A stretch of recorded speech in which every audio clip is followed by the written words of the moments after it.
made a reference to the coalition of member states against serious and organized crime and the ministerial conference that took place in Antwerp 1 or 2 weeks ago. I think there is a strengthened cooperation, and I'm happy to have also colleagues from the embassies of Ecuador and Colombia present today, because we have, following your initiative and your travel to Ecuador and Colombia, we got the official request from the two countries to ask for a working arrangement with the EMCDDA, and we received them on time. So we hope that our management board will give me the mandate to negotiate the agreement, and we look forward being able to conclude it by the end of this year. And Chile has decided on its own initiative to follow the move and also to ask for such bilateral cooperation. But we need also to combine the efforts: law enforcement, public health, improved and more investment in prevention. And there we have a good knowledge base in Europe. We have good tools. We have a curriculum, for a European curriculum on prevention. We have a lot of knowledge about how to improve the access to treatment, but we need to reinvent the solutions and the responses, because they've been built for the heroin epidemic world. Today, the world is changing. The substances, as you understand from this joint presentation, are changing. The harms and the risks associated are changing. So we need to learn the lessons, to invent and reinvent new responses. And my last point would be talking about the global threats. Global meaning global phenomenon, global problems with an impact at local level. And here there are two examples. I mentioned Ukraine, where we are, of course, closely following, supporting, monitoring the situation in Ukraine together with our partners. But we know that the situation in Ukraine has not only an impact for the Ukrainians, it has an impact for the EU countries or neighboring countries that are welcoming refugees from Ukraine. There is a potential huge impact on the mental health of the refugees, but also the hosting populations.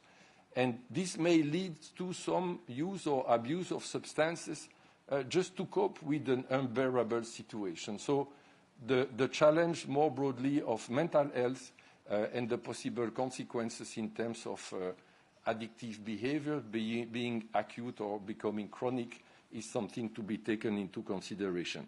Also because the impact is also on the side of the trafficking routes and possible changes that can affect the EU. And finally, the last point, and the Commissioner made a reference to the initiative of the United States, but if we look at global threats, we cannot not mention Afghanistan.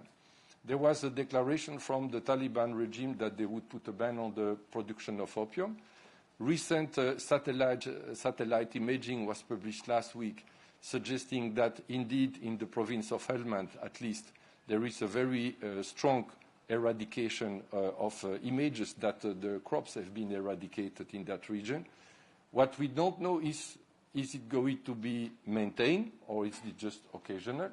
If it is the case, is there going to have an impact on the heroin market in Europe?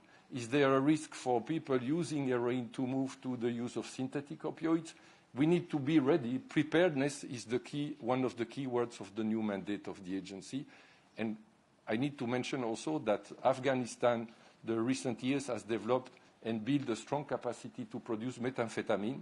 And we don't know yet if the plan from the Taliban regime is to eradicate the production of any drugs on their territory, or if it is targeting only opium and maybe a support or a promotion to the production and trafficking of methamphetamine.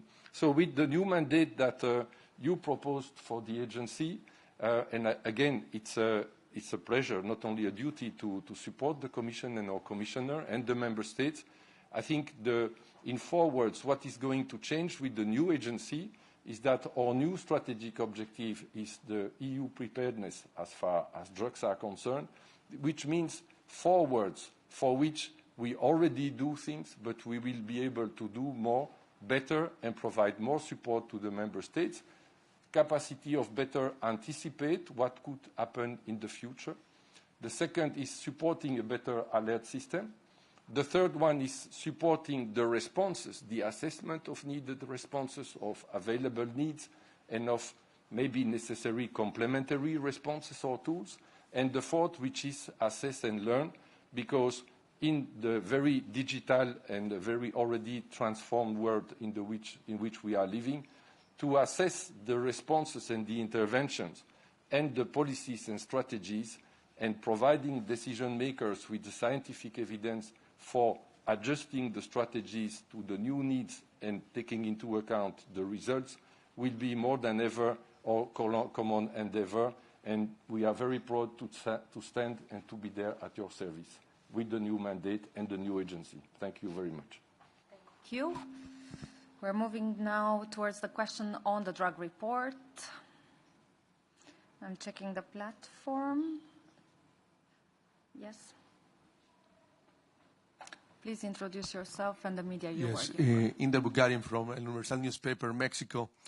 Commissioner, we see that increasing participation of drug cartels in trafficking of cocaine and production of methamphetamine of drug cartels in Europe. And we see also that the Mexican cartels are responsible of the crisis of fentanyl in the United States. Are you thinking to establish a new cooperation with Mexico, or how do you describe the actual cooperation with Mexico, considering that you are taking the lead with links with Colombia and Ecuador? And Alexis Goosdeel, I would like to know, what are the implications in drug trafficking of the war in Ukraine? Thank you. Yes, so it's clear. When I went to Latin America a few months ago, I was the first ever Commissioner for Home Affairs who went to the continent, or to the area actually. And the reason is, of course, that the criminal groups are cross-border, and not only cross-border, they're cross-Atlantic. So that's why we need to establish much, much closer cooperation when it comes to police cooperation.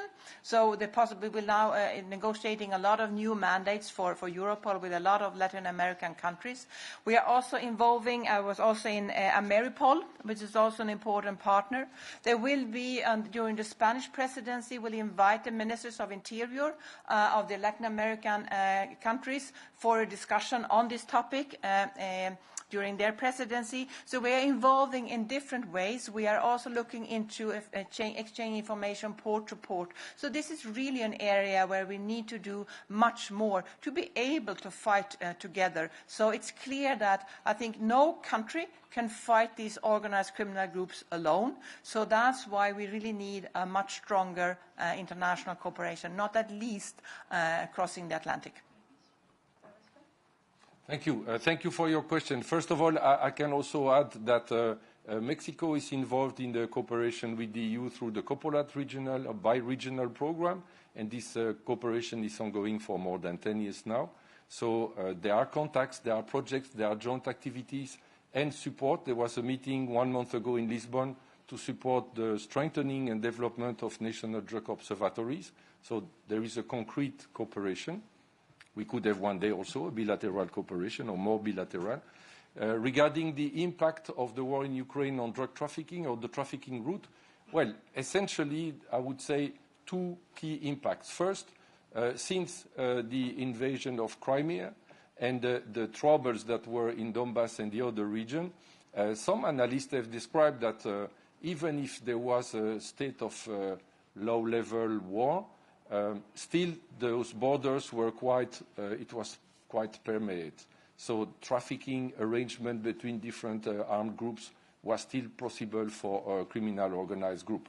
Now, with the war as it is, this route is closed, which means also that the route or the trafficking route that was passing through Ukraine or even through some of other countries bordering the Black Sea, it's not possible because you have major threats to the circulation of any ships, and including for the shipments. So there is an impact, for instance, on the trafficking routes that go south of the Black Sea through Turkey, and it's unavoidable that there will be and there is an impact on the borders between Turkey, Bulgaria, Turkey and Greece, and then also, of course, through the Mediterranean. So there are changes in the routes. There are some indications of changes, recent changes in the seizures, and I'm sure that we are going to be able to see and to say more about this in the coming years. And then a phenomenon that can be interacting with that is the development of a broad network of container ports which are now managed by non-EU countries, where there may be some challenges for ensuring a permanent control of the shipments of the containers, and certainly this calls for a renewed attention and control also on this topic. Thank you. Looking for other questions, I see you. Moving on to Mira on the platform. So, hi, thank you for the question. I'm wondering if the new agency will have the mandate to propose policies, international policies on drugs. Mira, the connection was quite bad. I'm not sure if you got the gist of it, more or less. You want to give it a try? Okay. Well, thank you for the question, Mira. As far as I understood the question, it's true the audio was not optimum. I think the agency will have in its mandate renewed responsibilities and more capacities as far as international cooperation is concerned. But it's essentially in support of the EU institutions and the EU member states. So the agency itself is not going to drive initiatives as far as international drug policy is concerned, but we have a very close partnership with the major other international organizations like UNODC, WHO, CICAT, OAS, but also with the DEA. And for instance, in the future, one of the new capacities and activities of the agency will be to develop a European drug profiling capacity that, of course, will need to operate and exchange information, for instance, with the DEA. Thank you. We take the last question. David. Thank you. David Carretta, Radio Radicale, Italian Radio. First of all, a question on the report to both of you. 5 EU member states are adopting or have already a different approach on cannabis, plus Switzerland, by the way. I can see that you want to monitor it, but there are already some data and so on from what some US states are doing in this field. I'm wondering if you have already a comment on this new approach in Europe. Should it be followed by other member states? And second question on a different topics to Commissioner Johansson, if I may, on what happened in Greece Sea. Commissioner, you said several times that it's all smuggler, traffickers' fault. And I think that we can agree with that. But I would like to ask you two things. First of all, do you see the need to more search and rescue capabilities, public capabilities, in the central Mediterranean? The number of deaths is already more or less the same of last year. Second question. In March, the UN Human Rights Council published a fact-finding independent mission report saying that basically all the Libyan authorities you are working with are colluded or are working or are militia, are working with smugglers and traffickers, or are themselves smugglers, public authority of Libya. And the same report said that the EU and its member states directly or indirectly support those authorities. So I'm wondering if you think that we should stop to cooperate with those smugglers. Thank you. Thank you. I will first answer to the first question before to hand over to Commissioner Johansson. Indeed, there are 4 member states that have a project for legalizing recreational use of cannabis. And we, as the European Drugs Agency, we are first following the development because there are still a lot of discussions ongoing. We are also providing a technical support to help all countries, not only those 4 countries, to understand and imagine what are the indicators that could be necessary to define in order to take a decision, but then to define the objectives and then to monitor the implementation, to assess. As far as you mentioned, so it's we are working with the countries and we are informing, of course, everybody. I need to say that for the moment, one of the biggest challenges is the reliability of data. You spoke about some of the states in the US. Well, the responsible from the same states say themselves that their data are a bit dodgy, if you allow me the expression, that they are not entirely reliable, and that therefore some of the benchmarks are not fully trustable. So that's one thing. And also one thing we have observed in the comments made by some states, which I think are not really reliable, is associating the decrease in the trend of reduction of the cannabis consumption in the States, in the US, to associate it or to link it as a causality with the legalization of cannabis recreational use. This is not correct. There is a trend in school surveys in the US for years towards a decrease in the use of cannabis among the young population. So the fact that you have two phenomena that are concomitant doesn't allow you to establish a strong link of causality if there is no scientific evidence. So certainly, one of the debates and the discussions between the member states, it's about clarification of what are the objectives or what would be the objectives of those new policy initiatives to assess what is the feasibility and how can they measure the effects, taking into account that whatever the decision, you need to mitigate some risks associated. One of those risks, as it is visible in some of the states in the US, it's driving under the influence of drugs, or the risk created by new edibles or new e-vaping products.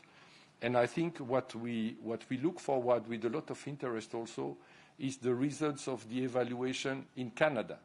Canada has a very strong and well-established tradition, capacity of scientific evaluation of public policies. So with a model that is very different from many of the other existing in the Americas, we are really interested to know what we can learn from it. We received the visit of the Minister of Health of Canada 3 weeks ago in the agency. I've been invited for an official visit to Canada after the summer, and as soon as results for evaluation will be available, of course, we will analyze, we will share, we will communicate, and we will continue to follow those developments, whatever the direction, because we are supposed to give the scientific evidence for any of those scenarios. On the second question, of course, we don't have all information yet on what has happened, but it seems like this is the worst ever tragedy we've seen in the Mediterranean. It seems like a fishing boat loaded with probably 750 people has left from the eastern part of Libya, heading towards Italy. And so far, only 100 have been rescued, or more or less, out of these. So this seems to be one of the ever worst tragedies we've seen. Those smugglers that put these people on these boats, they are not sending them to Europe. They are sending them to death. This is what they are doing. And it's absolutely necessary to prevent it. Unfortunately, we have seen this coming because since the start of this year, there was a new modus operandi with these fishing boats leaving from the eastern part of Libya. We've seen an increase of 600% of these departures this year. And it seemed to be a new modus operandi. With the first information we have that the smugglers that have been arrested so far, if I'm rightly informed, are Egyptian nationalities. So, of course, there are different things we need to do. Search and rescue is important. I don't exclude the capacity, but I think coordination is even more important. Today, there is a meeting in the Search and Rescue Contact Group, and we, the commissioners, put on the agenda also this tragedy that just occurred. And I think actually the meeting is ongoing right now. When it comes to fighting the smugglers, we can't rely on only one way to do that. We have to use intelligence. We have to use common police investigations together with countries of origin, with countries of transit, with countries of departure. But also to say that I think that we could not say that we could completely leave out any contact with the Coast Guard in Libya, even though this report I mentioned, of course, is very, of very high concern. But we need to address different ways to fight these smugglers and to save lives. Thank you. Thank you. I see no further questions, so this concludes our press point. Thank you very much. Have a good afternoon. Thank you.